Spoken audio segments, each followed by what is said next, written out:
So good morning, everyone. My name is Swapnil Nagvekar. I head the workforce management team with Hexaware BPS. We are a 12,000 strong company across the globe. Uh, my team is spread across the globe as well, and I'll be assisted with my colleague Pradnya Kureyer, uh, who happens to be the new age WFM resource. She's a data scientist herself, and so all the best to you, Pradnya. Yeah. Same to you. Okay. So this forum has been an excellent place for us to kind of present our best practices year on year, right? And it also encourages all of us to keep on thinking what new could we do in this space, right? While our community is a very limited community, but I think the thought process that we have is unstoppable, right? Uh, so something that we were working on as a unit is something that I'm pleased to share with all of you, and happy to answer any questions later on, right? Okay. Our tagline at Hexaware WFM is always new thinking and new possibilities, right? We live with this mantra that while you have to follow your traditional WFM practices, you have to also ensure that you bring in that innovation, transformation within your practices, so that you are up to mark with what is happening in the industry today, right? And something similar is what we are going to share. Okay. I'm sure all of you know this is a word cloud from all the conversations we had from 9 o'clock in the morning yesterday, by the way. Okay, and most of us spoke about automation, chat GPT, AI, chatbots, machine learning, algorithms, etc., etc. Right? These were all the keywords that we spoke about. And if you look at the industry also today, everyone is talking about chat GPT. Correct? Agree? Oh, I asked the first question to you guys, so you need to respond as well. Yeah, okay. So chat GPT is kind of taking the front stage everywhere that we go, right? Um, but as WFM professionals, so what does chat GPT actually come with, right? So it gives you great assistance on coding, content, algorithms, uh, questions that you want to ask. I've also tried asking chat GPT something about myself. How do you know about Swapnil Nagavekar? It said, does someone exist like this? So I realized that I have to push a lot of information for ChatGPT to really respond to what I ask. But as we all know, it helps us with a lot of information through the globe, right? But let us ask ourselves as a WFM community, what is in it for us? Anyone would want to respond? So we all know ChatGPT is there. What is in it for us? Does it really give us the kick as a WFM personnel? Sure, absolutely. However, if I really think what gives us a kick, right? Sorry, this slide is from last evening. This is not what I meant. But what gives us kick is actually data, right? And not text. When you look at Chat GPT, the response always is around uh, content, algorithms, etc., etc. As a WFM professional, what actually gives us a kick is strategy, planning, scheduling, monitoring. This is in our DNA, right? We want to plan constantly, we want to execute constantly, we want to monitor constantly. That is what actually gives us kick, right? Now you can write a white paper around how it is done, but that is something that is of the secondary interest to us, where you have to type something, get content done. But the moment you see numbers, you are just into it as such, right? Now our role is not new, right? Planning has been there from ancient times, right? Planning, execution has been a part of the world throughout. It's just with technology and time is how we have evolved, right? And that's how we have evolved over the period of last centuries, maybe. So how has Hexaware WFM stood out separately, right? We have always been a team who has been thinking ahead of time, right? Digital WFM was the first concept that we brought in on the same forum in the year 2019. And I take a lot of pride to say that after that, there have been so many conversations around the entire digitization of WFM. But our team was the first one. Our reporting bot program, Abatis, was award-winning practice in 2019, is when the first time we presented how our thought process around automation in WFM is. We went ahead a few years and we brought a concept called D work formation, which was a which was a handshake of digital workforce management and transformation put together, and we called it as D-Work Formation, right? So we have been a team always thinking ahead of time. And I asked myself and my team that now what, right? We are doing so much automation, so much transformation. What is it that has to come next? So we all understand the power of data, right? No question about it. We have millions, trillions of data with us. And as the popular saying goes, right, with great power, great comes great responsibility. We have just added our WFM view to it, saying with great data power comes great responsibility, right? You have a lot of data at your hand, but how do you utilize that for your own operations, for your own self, is something that defines how do you do it. Now, it's not that we are away from ChatGPT, we are away from all that is happening in the world. I have personally got certified on how do you use ChatGPT and know how the architecture works, where do you apply that. So with the 3 E's, which is our experience on WFM, the learnings that we have from certifications in the market, and the exposure that we have towards the entire happenings in the industry, we thought while the world is talking about ChatGPT, Hexaware WFM is now talking about a concept called DPT. That's called as data power transformation, right? And in the next few slides, I'll quickly walk you through as to what data power transformation actually means to you. So let's go ahead. Okay, so does this look similar to all of you? Yeah, it's a traditional way of representing a schedule for our agents, right?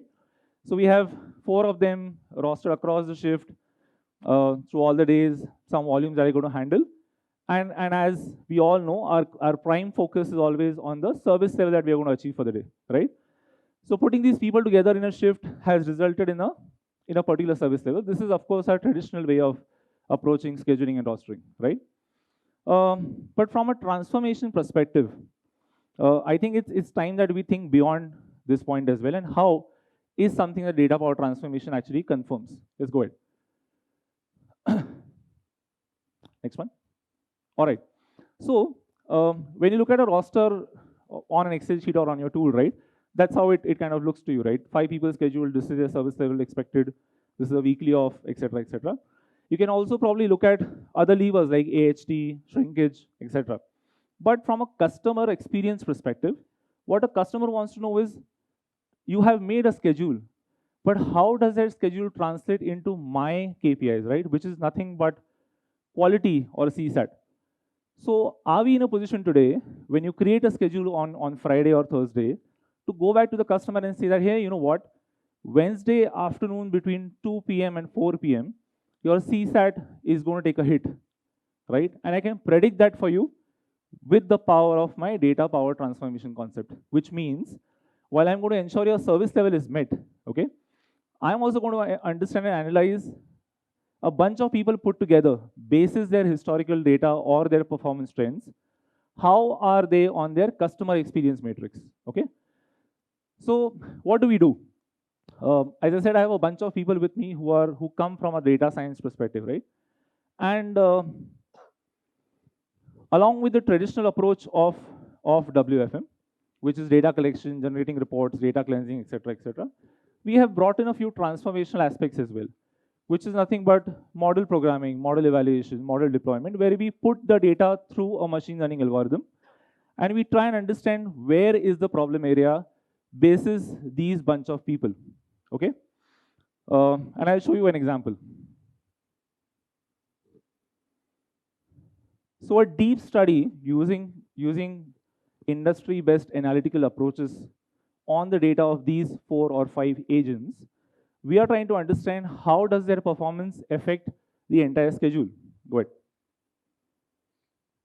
Okay, and data power transformation throws a prediction saying that, hey, you know what, Adam's probable AHT is this for the next week, the probable quality is this through the next week, the maximum absenteeism that Adam has or had is on Wednesday of a week, right?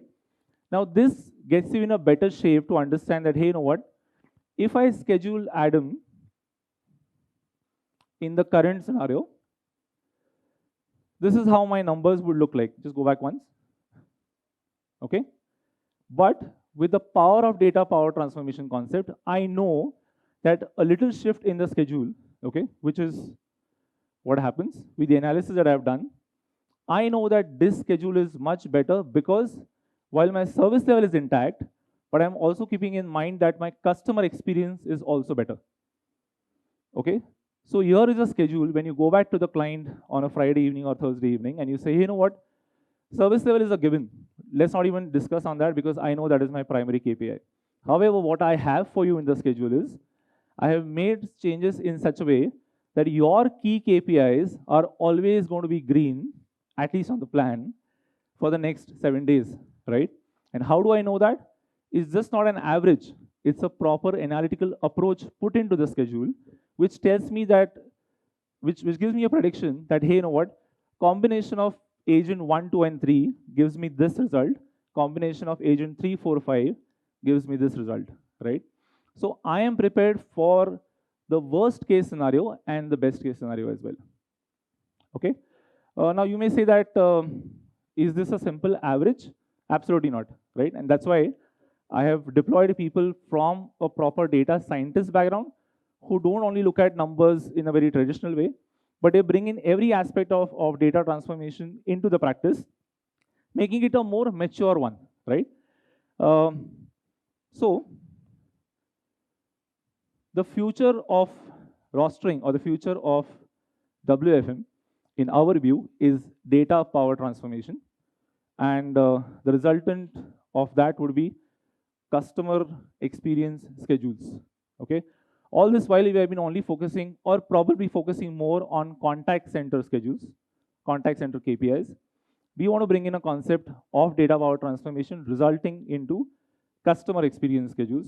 Every time you talk to the customer, we will only be discussing about how your business is going to be taken care by us. Service levels are given. That is what is our bread and butter. But we care equally and more for your customer experience. And we are not only doing it on paper, but through our experience, through our intelligence, through our initiatives on data power transformation, we are going to assure you a best customer experience as such. So that was our concept on one of the best practices that we share. Open to questions. Any? People who know me cannot ask me questions, please. I'll repeat. So how do you incorporate the tenure of people? Because basis tenure, their capability and performance will improve over a period of time, as well as any interventions from a focus group, upskilling, training, coaching, feedback, which would probably result into an up performance. Correct. So if I showed you a slide around data engineering, right? Which includes a lot of algorithms based on machine learning concepts, right? Machine learning, the beauty of machine learning is as much as data that you put in, right? It starts maturing with time, right? And we have tried and tested this model.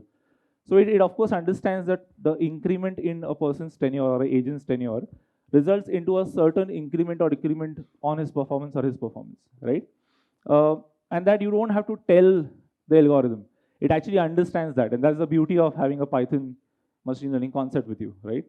That is the first half of your question. Sorry, I missed the second half again. About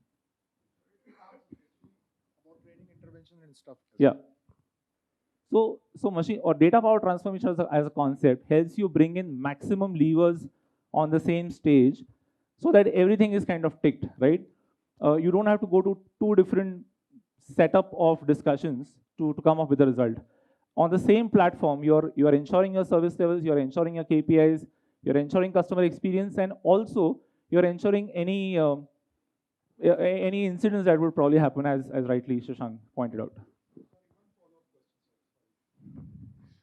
Please make a note of Shashank's name, please. I'm not remembering anything, Swapnil. Go ahead, sorry. Okay. So my follow-up question is, how accurate is the prediction for any new hire batches in terms of performance? What you have experienced? So for a mature batch on the floor, we have experienced the accuracy around 98% of this concept. For a new batch, we were trending around 85 to 90% or so, because the process or the two processes we were trying for had a lot of new batches in, right? So I'm expecting in the next 6 months that number to go beyond a 92% for sure, which is something as a benchmark that we're looking for. Actually, I think you answered half of that question. So I wanted to understand what is the duration, right? So what is the amount of data that you require actually to establish or get to a certain prediction level which is reliable? Never ending. The beauty of machine learning is you can put in as much as data and continue holding that data in the same algorithm, because as the data increases, right, it matures with time, right? Correct. So you don't have to define saying 2 years, 4 years, 13 months, 13 So I'm weeks, talking about the etc. minimum amount of time, because you I need think a to 6 have months is some. good enough. Oh, okay. See, we have not restricted ourselves saying that, oh, traditional method says 13 weeks, traditional method says 13 months. We have not gone with that. We are just going with, even if there is 1 day of data available, what does a machine learning tell me about it, right? So I'm trying to handshake AI, ML with WFM.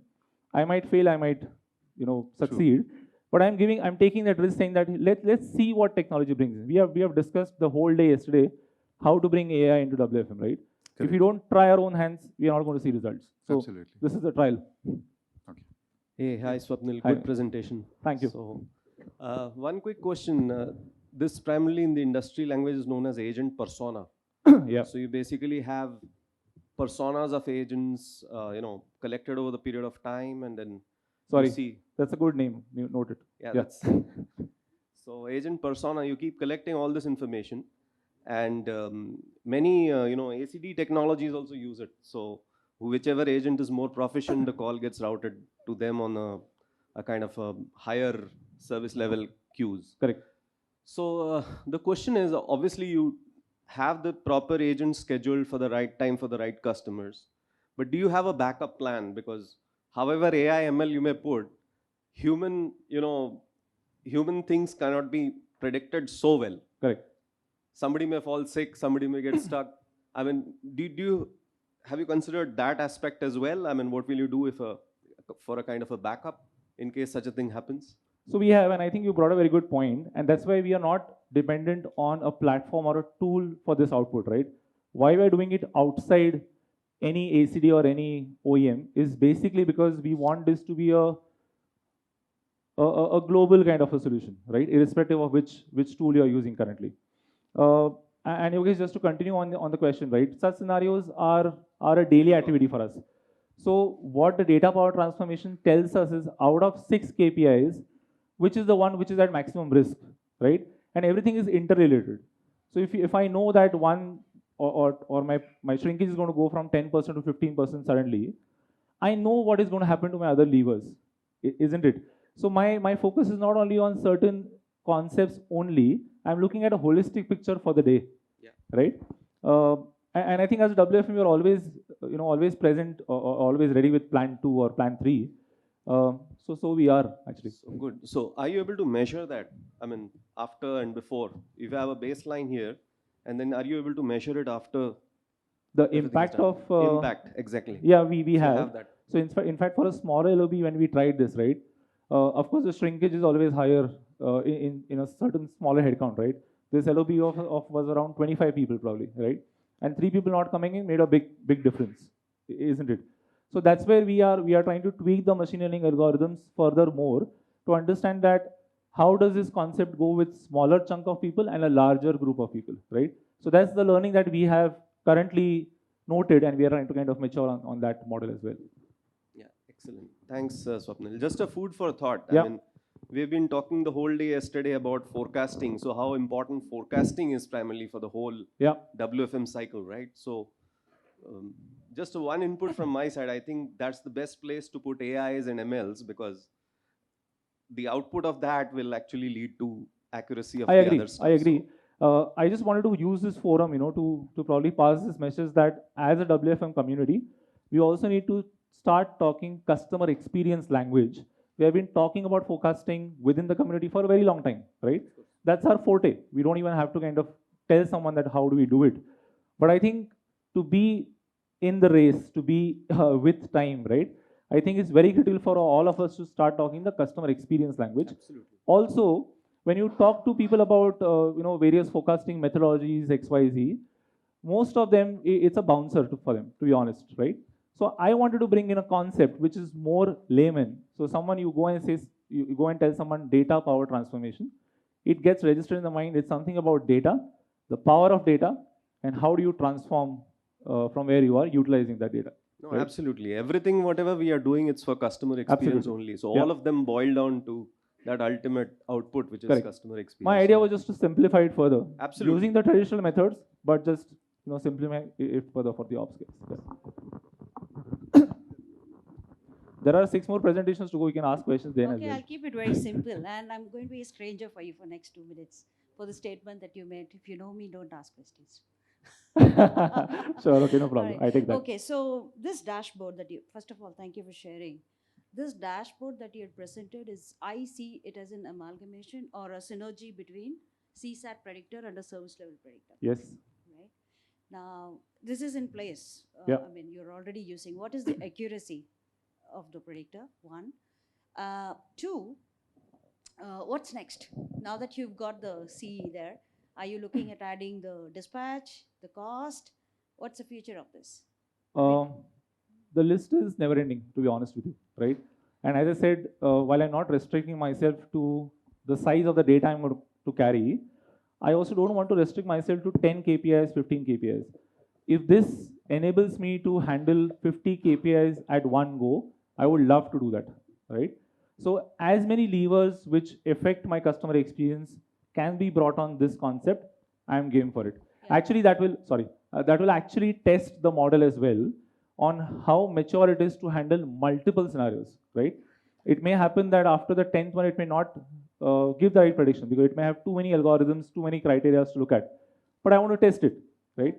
Yeah. I would say just go with the big fives, identify, because service level is a gate for CE, but it is not all of CE. Yeah.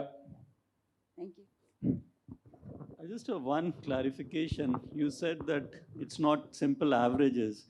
Can you just elaborate on that in terms of why is it not a simple average or a weighted average in that sense? So, so the entire algorithms or approaches when it comes to Python as a language, right, or the machine learning algorithms in Python are way different than our traditional forecasting methodologies, right, which are probably the 20% based on weighted average or average, right? So when we tried both these concepts in our traditional forecasting methods and the Python machine learning method, we found this to be more flexible, right? And we found this to be open to taking more inputs than what a forecasting method would probably take. Sorry, what I meant was I understand that you're using AI ML Yeah. to predict individual scores of quality, CSAT, etc. But whatever prediction comes for each of these agents, as part of the team, then you finally average it for the team, right? Is that a correct understanding that the team score is essentially, at the end of it, is an average? Is that a correct understanding? Or If I have to pass this message to someone who probably doesn't understand the entire background, that would be the easiest way for me to communicate, saying that, you know what, I'm looking at the best possible average that we can consider for this group of people. No, just one clarification. So I understand that the AI/ML model is predicting. Yeah. Is it predicting for individual agents the scores? At all levels, individual agents as well, as a group, as a team, as a floor, everything. So it has various layers of data outputs. I see. Okay, fine. Swapnil, this is Rashmi here. My question is on the quiet quitting. As a workforce professionals, we only look into the metrics like a utilization percentage and the productivity percentage. It's an output numbers is what we look. Okay. But something which is very internal, like in terms of what percentage of my staffs are really doing a quiet quitting. They might be really handful and they are doing their, the utilization is 100%, but it's only their hands are busy, but really they're not giving their best from their mind. Yeah. So do you think there can be any metric which we can introduce which can actually give the overall view? I was just discussing this with someone, and someone made a very good comment that your best utilized agents are not your best productive agents, to be honest, right? So as you said, they might have hands on the desk, but their mind is probably not on their work. Again, why am I promoting this concept is because this concept goes with anything and everything that you can think about, right? So maybe you want to introduce productivity and utilization as two more levers within data power transformation, right? It will probably tell you that the agent which looks the best utilized, it actually not the best productive. So in a sequence of a day, if you have large volumes coming through, you want people who are more productive, right? So you may schedule people accordingly. So that's the fine tuning that you can do into your schedules through this concept. So what I really meant is like when it comes to a quiet quitting, just because an employee needs a job, they definitely do what is their expectation. Yeah. Whatever is the output required, they'll do it. But I'm talking, how do we get the maximum out of an employee from their intelligence perspective? So probably the question is not related to the concept as such, but that's the hard fact of our industry, right? There are agents who will quit without giving you any signs that they would want to. The only thing that you can do is probably get a pulse from the floor on a very regular basis, tie up with our HR teams and ask them to have more frequent discussions just to understand, is there a challenge or is there a risk there, right? It's a given, it will happen, you cannot really stop it. But what would be the impact of that is something that you will probably have to study further. Swapnil, I have a question here. And it's not a question, I just want to clarify my doubt. Sure. What I understood from the idea is really good. Sure. And it's a little bit unique also. So you are processing best of the schedule, filtering best of the employees or staff. Yeah. And giving the best of the output, be it any KPI. So sorry, can I interrupt you for a Yeah. minute? So it's not best of the employees, it's everyone on the same scale, right? We are trying to see where do they fit best with what best they are at, Okay. right? Okay. I may not be great on AHT, but I'm very good at CSAT on a Wednesday. That's the detailing I'm looking at. So I'm not trying to bifurcate people on or rank them on their performance. I'm just trying to see with whatever best you have for me, where do you do the best for me is the concept. It can be correlated to any KPI. Yes, For absolutely. example, I'm good at quality. Yeah. And if it is related to quality, you will give me best of the filtered officer or a staff, and they will give the best of the quality. Yes. What will happen to the employees who are not best in that particular KPI? And there will not be any burnout to the staff who are delivering best. And what will be the learning curve for the staff who are not delivering the best? Understood. So, So again, I'll probably repeat what I just said earlier, right? I'm not trying to find the best or the worst of my lot. For me, the entire lot is the same, right? I'm probably a good singer, she's a good mathematician, and he's a good cook, right? I need maths on Monday, I need music on Wednesday, I need food on Friday. That's what I'm trying to reach at. Doesn't mean I'm not going to own a Swapnil Pradnya other days. They will be there with me. But what I'm trying to find is how do I find the best balance in such a way that all my people or all my KPIs are delivered with an equal intent on all days, actually. okay. So, one more doubt I have. Suppose on Monday, you have all calls on mathematics, Okay. right? And everybody answering, best of the people answering mathematics call.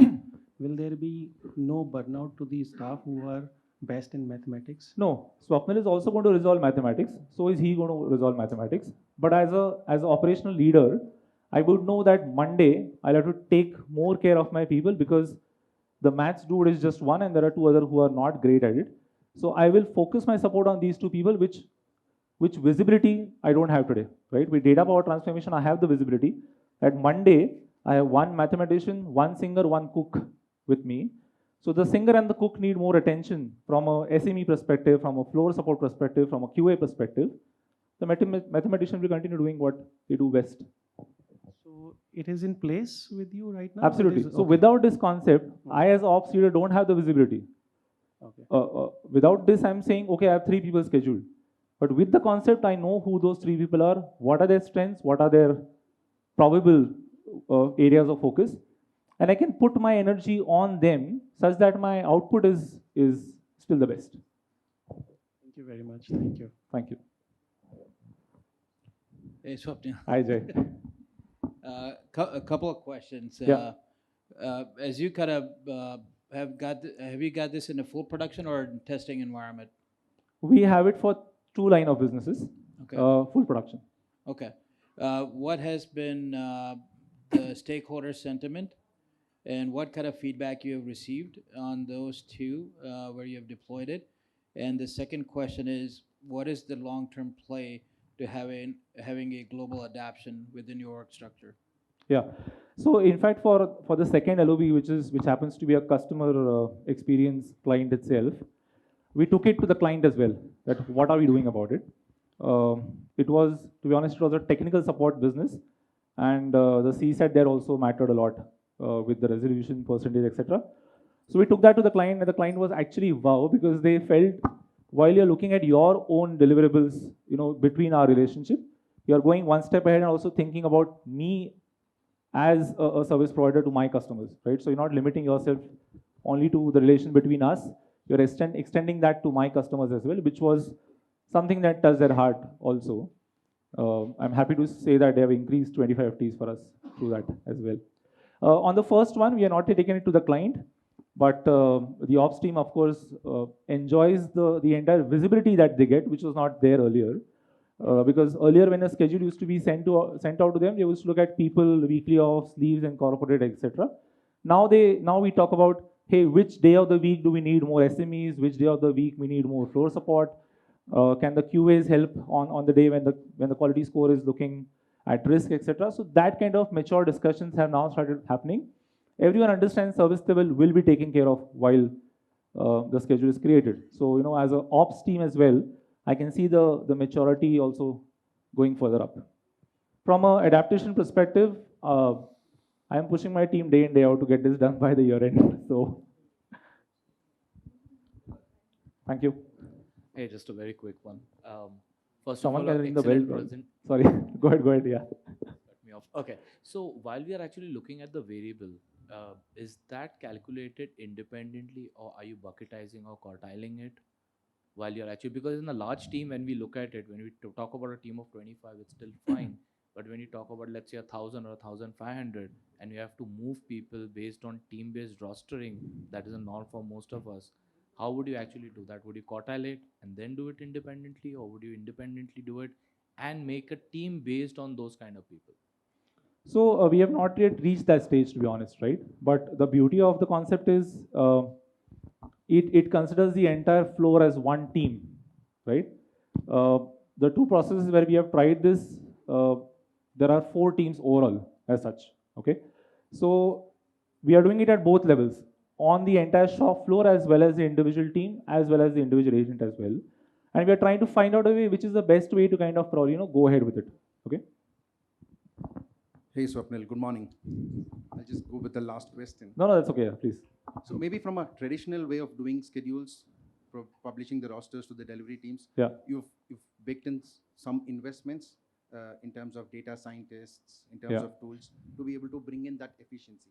True. Have you kind of tied it to the bottom line to check what is the uplift that you've been getting from a revenue standpoint? Or is this a setup to bring in efficiencies, or you can also see some revenue increase? And if you're going to compare with the cost that you've put in, how are you going to, what is the outcome of that? See, personally, I feel that, while our job, one of our key, responsibilities around the entire gross margin management also. But I think the start towards that journey is your customer experience, okay? If your customer is happy, he's of course going to give you more business. He's going to pay you better, right? Your employees are going to be happy, and it's going to translate into your GM, right? So I am restricting myself from not thinking right to the end of the journey, correct? Because I want to take one step at one time. I want to ensure that from a conceptual perspective, from a new engagement perspective, this is established, matured, right? Because again, I'll come back to the same point. The beauty of this concept is you can add as many levers to this as you want to. So one day I will surely reach the concept of revenue as well and say that with this schedule, am I able to meet the revenue target for the day, right? Or what changes do I have to make in terms of agent schedule so that my productivity or my revenue for the day is at the best, right? But I want to restrict myself as of now to not jump into too many things. I want to first ensure that my contact center KPIs and my customer experience KPIs are green, right? And my boss is happy. Swapnil, to Imran's point, you mentioned that you've not reached the phase of quartiling, right? So the agent would have nearly about 5 to 6 KPIs parameters. True, agree. Right? In that case, how do you go about defining those parameters or scaling those parameters for you to ensure the agents are getting placed at the right time or at the right slot, be it at a day level or intraday level, whatever, right? But if you're not quartiling it, because each of the KPIs are going to have different targets, Correct. along with the actual performance as well, right? So if you're not quartiling it at an overall level or at an aggregate level, how do you go about scheduling people? Sure. So yesterday again someone asked me a question, what according to you is artificial intelligence in WFM, right? And my answer was the human mind. And the answer for your question, Sharon, also is human mind, because what I'm doing is I'm allowing the system to tell me what best suits the requirement, right? But before I take a decision, I'll of course discuss it with my ops team to understand which KPI, as someone said, right, the top 5, which are the top 5 we have to look at, right?